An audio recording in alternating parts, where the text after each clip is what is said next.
Hi, happy Friday and welcome to Now, the fun show hosted by me, Curtis P. Now today we're kicking the entire show off talking about some video game type news and some big video game news. Looks like a lucky StarCraft player from South Korea has officially been named a pro athlete by the United States. The world-renowned and professional StarCraft player Kim Violet Dong-Hwan earns over $150,000 a year playing StarCraft. He's a highly talented and highly sought-after player, but is he considered a professional athlete? Well, now according to the US government, yes! Kim has been granted a 5-year pro-athlete visa for the US. This allows him to enter the USA and actually compete in competitions for money. This coming at a very pivotal time in Kim's life as he was just about to be drafted into the South Korean army. If you weren't already aware, in South Korea it is mandatory to actually serve a few years in the military. So it was either get a visa and not have to be drafted into the military, or not get the visa and then have to go into the military. Kim is one of the first players ever to be granted the P1A visa for a professional gamer. Earlier in the year, in May, the 20-year-old Lee from Edmonton, Alberta was also granted a similar visa. Big news hitting the music industry today as Beyonce dropped her brand new album into the iTunes store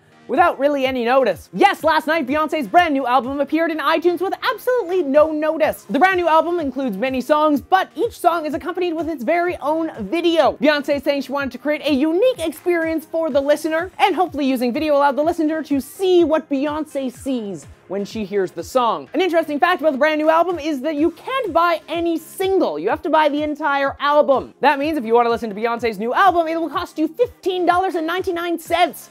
and nothing less. No word as to if this will come to other music platforms in the future. Right now, it's in iTunes only. Into the world of coding now. If you haven't already realized, code is pretty important. Whether it's designing websites or mobile apps, coding is kind of like the language of the future. Code Academy is helping everyone learn this brand new world with its brand new free app. Called Code Academy Hour of Code, this app allows you to do some simple coding right on your iPhone. So if you're sitting, say, in the doctor's office, you got nothing else to do, you can use this brand new app to learn a little bit of code in your downtime. This, of course, being an easy way to get into the world of coding. Of course, Code Academy has a huge library of coding information if you are interested. If you want to download this app right now, it is free on the iTunes App Store, link down below. And keeping with the technology type news here, let's talk about Microsoft, because I don't often talk about them enough. Microsoft has announced the dates for their Build Conference. Microsoft's Build Conference will be taking place on April 2nd to 4th at the San Francisco Moscone Center. This is Microsoft's big developer conference of the year. They'll have a major focus on Windows 8.2, the next version of Windows,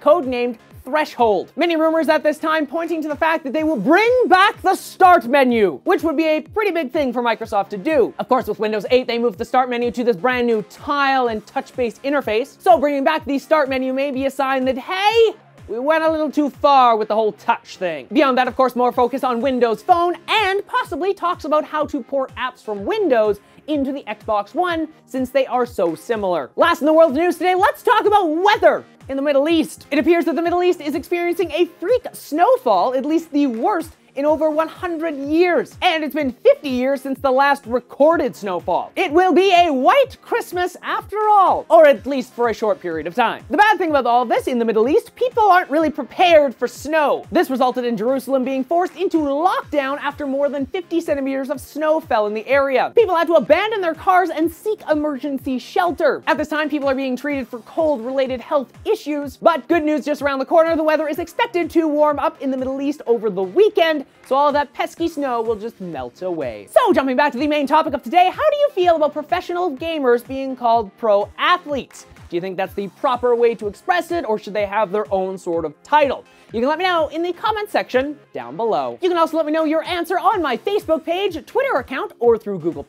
Links to all that and the other topics I talked about in today's episode in the description down below. Check out all the links down there, tons of really cool stuff. Of course, if you enjoyed today's show, why not hit that like button, subscribe, and maybe even share the show with your friends. Until Monday, I'm Curtis Parody, and that's what's happening now.